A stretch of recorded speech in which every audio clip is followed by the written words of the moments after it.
Fine girl, go show me something nice. Fine girl, go show me paradise. Or see me trying to wish you were the sacrifice. Now I'm into me, the dear over my appetite. Now I am standing on a mountain's precipice. Yo, what's good, my people? My name is Bisa Kdei, and I'm on here on the Afrobeats talk show with Adesope Shopsy Do live. Let's go. People ask me where I get all my energy from the stage to the studio and to my desk. I am the energy god, and you can be one too. You're listening to Adesope Live, the Afrobeats Podcast. Welcome, ladies and gentlemen, boys and girls, to another edition of Adesope Live, the official Afrobeats Podcast, here at the Afro Media Studios in London. My name is Adesope Olajide, and Happy New Year. This is our first studio session of 2023. A round of applause, please. And to do this in style, we've got a superstar all the way from Ghana, Accra to be precise. But before we go into that, this is brought to you by the Energy God. Drink Energy God and be yourself just like we are. We are very happy for all the subscriptions, like, comments, sharing. We appreciate it. We need more. We need the numbers to keep going up. The bigger our platforms are, the better we are in supporting our own and building our own from the ground up. Now, back to the guests in the studio. A brother of mine that I spent some time with over the last couple of weeks. If you haven't checked the interviews out now, go and check it out on the Afrobeats Podcast YouTube channel. He's a superstar from Ghana, a legend of high life music, a pop icon, and a brother that's got too much swag. The Rolls Royce was waiting at the airport. He had to come in style. Ladies and gentlemen, it's my brother, Bisa Kdei. You had to come in style, my brother. Of course, bro. You know, it's been long since I've been in London, so I had to pull up in style. How long has it been? Like a couple of months. Yeah, a couple of months. Yeah. So I don't actually remember. You came now that it's extremely cold. The jacket explains itself, but how are you feeling? I'm actually, it's a bit chilly, but I'm actually okay. I'm okay. I just want my people in London to see me because there's important. a project out and I need to show myself. Absolutely. I need to pull up for them. You know, This episode is basically going to be about the project. Like I said, I spoke to you a couple of weeks ago. It was prior to the album being released. Yeah. I was blessed to have listened to a couple of the records, but not as it was put together as the album. Yeah. Congratulations. The original Thank you. album is out. Marks. How many years in the music industry now officially? Officially. Yes. Releasing music. Releasing music officially is as in when I became famous. It's Yes. 11 years now. Whew. Yeah. So that's a long time, 11 brother. years now. Yeah. Putting out an album after 11 years of really catching the attention of the world, coming from Ghana. Was there a different feeling in releasing this album to the ones you had released in the past? Or was it just the same type of excitement, just like it was 10, 11 years It was actually a different feeling altogether. You know, I had so much that I wanted to pour out, you know, and it's been 10 years. I have, like, a lot to tell people. So I actually wanted to release this album, like, 2019, and COVID hit, so I had to wait because the impact that I wanted it to make, I mean, COVID would take all the attention, so I had to, I had to wait for a while, and I think this is the perfect time. 2023 to release, so yeah. Listen, man, you talked about you had a couple of things to say in there. Just as I told you, I listened to the album. I was blessed to have listened to some of the music before it was put out, but I didn't really assimilate some of the words, even though I don't speak Twi, I don't speak God, but I speak African. You know what I mean? So when I hear some words, I know where you're going with something. First of all, the opening record on the album, you said you were speaking from the heart. Yeah. Talk to me about that opening record. It's the original album. It's out now. Bisa Kdei, go check that out. But the leading track of the album seems more like, almost like spoken word than music. Yeah. Talk to me about the album title, Next Chapter. This is the next chapter of my life where I just want to let everything out. You know, I've buried so much in. I have so much that I wanted to talk about from like back then, and that my, let's say, should I say humbleness, or Yeah, my, absolutely. you know, my, okay, let's say my humbleness Yes. didn't allow me to say, like, You to want to speak brag? up, to speak, no. You didn't want to brag. I heard you say, listen, man, BET nominated, MTV nominated. I'm touring around Africa, and y'all still don't want to appreciate me? You know, I heard you. Yeah, talk that talk. I didn't want to talk about a lot of things, but I think this is the best time. I've been through the phase, and I've seen it all. I've seen what I'm supposed to see, and now is the time to let people know what really happened. You know, not all of the things that happened to me, but some of the things that really happened to me throughout the year. So, yeah, I just put my thoughts into on one beat and put it out. You said something there that also caught my attention. Just as I said, you highlighted the fact that you'd been appreciated by the BETs, appreciated by the MTVs, Yeah. you're touring, sold out, venues in the United States of Yeah. America and Europe, but it looks like y'all still don't want to give me that credit. But you also now touched on the fact that you had a song to release at a time, and sadly your mother passed. Yes. So I actually released a song, and that song is Mansa. And there was a lot of insinuations Insinuations in the media, around it. within the culture. Talk to me about it. So right after my mom died, I was on radio promoting my song when I had a call, so I had to rush and go pick her up. And she passed that day. It's her story. May her soul rest in peace. Absolutely. Right after that, I went through a lot of phase because I had to be there for my family. That's why I said sometimes you gotta stay strong for the people you love in the song. And then right after that phase, like things started popping up. I had an accident after my mom died. I crashed my 2 cars. Wow. There's a video out. I have those news like in it. And then after that, some people started insinuating that I killed my mom for juju. Some too said brother and Mansa, because of the way it went like Just took global. off. Became international success. Yeah, some said it's juju, it's not real. They said a lot of things about me, so many things, I just put it in one pack.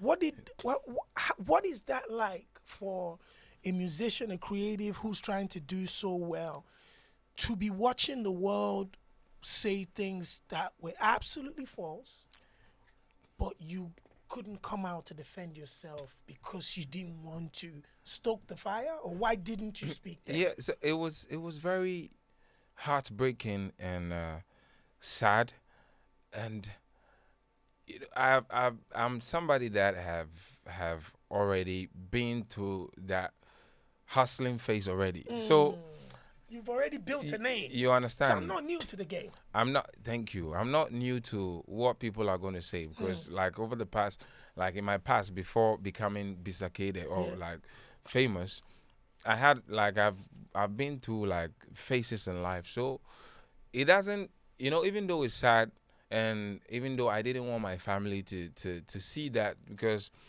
like somebody like my father is very emotional. So when he sees something like that, it gets to him.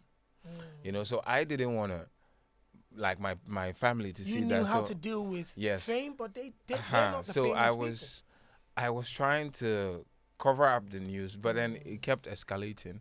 So then I stopped because I was trying to say I started doing interviews trying to tell people to stop doing that, but then I realized that as a human being, there is nothing you can do to stop them. If people set their eyes on you and they say they want to talk about something about you, it's going to be that way forever. So you just have to leave it be so that they can stop. So I stopped. They said a lot of things, including me doing funeral songs. There's a lot in there. Yeah. But now let's talk about the impact of negative comments, maybe fans, maybe press, on the human mind. How did that affect you? What was going through your mind?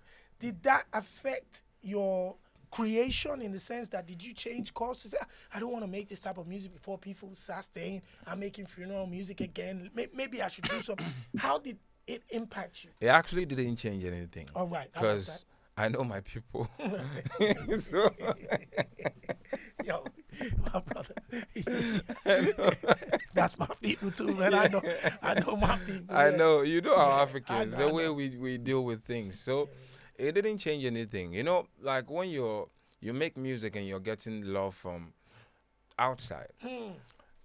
They say there's a saying. I know you know that saying, a popular saying. They say a king is never appreciated At home. You understand? So I'm not saying my people. Some of them don't appreciate me. There are a lot of people that appreciate. That's why music. you're successful. You Because understand? of the fan base that you've had from Ghana and the way Yes. the home base has really lifted you up. Yes, but there are just certain people that there, as a human being, whatever you do, there will be somebody that is always against you.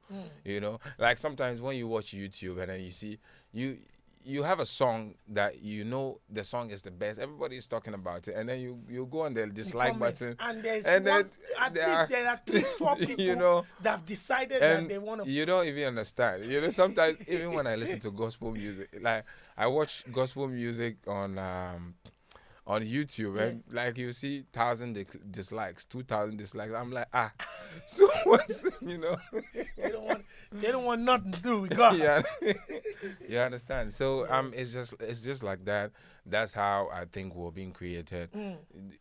There are people that are supposed to dislike you for it to build you up as a human being. So I take it in good faith, and I work towards myself and my career as well, because I don't want nothing. You know, I've really been through, like, I'm talking about phases, like in life before becoming who I am today. So I look back and then I see some of the things that the people say about me, and I'm like, I don't care. I'm moving forward. I just don't want no distractions. So whatever you want to say about me, you can say, and I'll keep moving forward. And it's true. I've moved that way for the past 10 years, and it's been good. Very good. You have to stick to that. Yeah. Listen, again, the album's out now. An incredible body of work. The collaborators on the album, you've got Kdei, you've got Stonebwoy, you obviously got Camido. Yep. Memphis Depay. Yeah, that's my brother. Now talk to me about having a football player, played for Manchester United, shout out to my brother. Played for Barcelona, shout out to my brother. And now for Atletico Madrid, shout out to the brother. But he's talking about popping things and popping champagne. Yeah, bro, we gotta pop the champagne. How did you make this happen? Why were you, with all due respect, comfortable with saying, hey, in Memphis, even though in a lot of areas he's not a renowned musician, but you decided to go with that. How did that connection come, and what gave you the confidence that both of you are going to make a good record? Okay, so Memphis has always been a fan.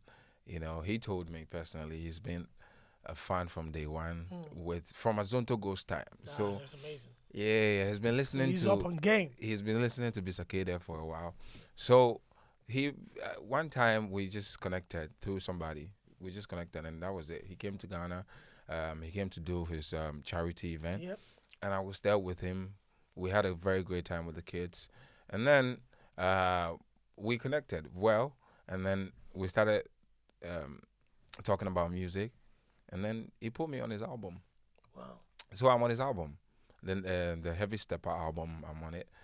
And creating Drinks on Me, I was looking for an artist to put on that song, because like that song is a classic and it's international. And having heard what Memphis has done with his album, I thought he was the best person to feature on that song. And being my friend too, it would be easy. Absolutely. You understand? So You didn't want to wait for no verse. Yeah, exactly. Yo, no way. Yeah, so I just put him on, and he surprised me. He did well. He actually surprised Bodied me. the He music. said, "My bro, I'm gonna send you a verse now." He put me on video call, and then he played the song. I'm like, what the hell? You understand? Yeah, and it was good after. It was good. He was excited. he was excited about this whole album. He said he's so honored to be on the album, you know, because he's been following me for a while. That's and amazing. that. So, yeah, I really appreciate him as a brother and a musician as well, and a footballer too. Absolutely. Yeah. Do you know the funny thing? When I was listening to that, my first day, when the music came out, the album came out, I went to the gym in the morning and I just pressed on play whilst I was working out. So when I got to that record and I heard the verse and, you know, dope record, drinks for me, and I didn't think it was meant. It was meant. You know, but I was tweeting as well whilst listening to the song. So when I heard the collaboration, I just wanted to check who it was so I can put out a tweet and say, hey, man. I'm like, Memphis, the boy. Like, brother, now let go by you use on this one. Oh. But like you said, I think I saw a video of his in the past, like a freestyle he had done a couple years ago during the pandemic. Yeah. He definitely has love for music. Yeah. He's artistic. Obviously, he's incredibly talented. Hence why he's a successful musician, so successful football player. So to see him on there, I wasn't surprised. And plus, his drinks on me. If we're talking ballers, he's got the checks. You know what I mean? Yeah, we're talking bottles. Those type of weekly income is ridiculous. Let's be honest. Like and then going on the album, I'm hearing love. Obviously, there are realistic stories with you talking about what happened to you, talking heartbreaks and stuff. And then I get to complete the first 25 minutes. I was listening to that album. I couldn't go past Complete Man. I'll be honest with you. I played that record for how long? Yeah, I played that record at least for a good amount of time, whilst I just couldn't go past it. Yeah. I thought the beat was incredible. I thought what you did was fantastic. And then the way Camido came on as well, Yeah. I didn't expect him Yeah. all over the record like that. Complete Man is a simple one. My brother's in love. Who's completing you now? Who made you a complete man? Let's talk about that. So that song was actually, it was no one. I was just being creative in the studio, but I wrote that song 8 years ago. When I say that, people be like, "Wow," you know. Like you for real? Yeah, I wrote it 8 years ago. The plan was to, you know, that song is. I've always wanted to feature Flavor on that song. Yeah, beautiful song. Because I actually chose my words wisely with that song. I wanted the motive behind that song was to be a wedding song, so people can play it at weddings, you know, and guys can also, you know, because most of the songs intentional. Most of the songs I always get towards the woman. Yes, thank you. So it was very intentional. I wanted people. We to can still play. get Flavor on the remix. Yeah. Oh yeah, for sure. No. We could get Flavor on the remix. For sure. We could definitely make that call. For sure. Yeah. So yeah, that was actually the plan for Complete Man. And then fast forward to 2022. Camido came out. Camido is an amazing artist. Absolutely. Yeah. And I listened to his voice a couple of times, and I thought, nah, this guy is gonna be the best to feature on this song. So I just put him on. And people are just going crazy about that song. This song is ridiculous. His verse, man, Yeah. the way never like you. Na. He just went crazy on that. Yeah. But I understand what you're saying when it comes to weddings. To be honest with you, a lot of the records I always get towards the woman. It's always an emotional time. So to have something, hence why it, you know, my ears pricked up the fact that you make me a complete man. And we all think about it that when you are in a serious situation, you're married, you're in a serious relationship, that person completes you. Of course. You know, so is anybody completing you at the moment? Oh yeah, I'm already completed.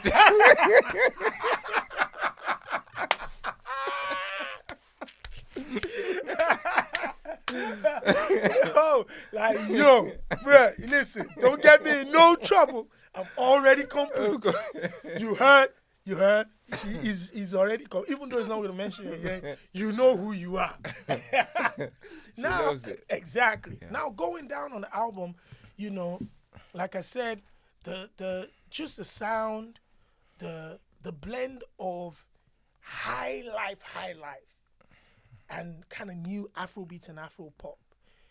For me, that I'm a big high life fan, I could hear it where you're mixing it and really blending it to make sure that some of us old heads are not lost. We still know that this is our Bisa.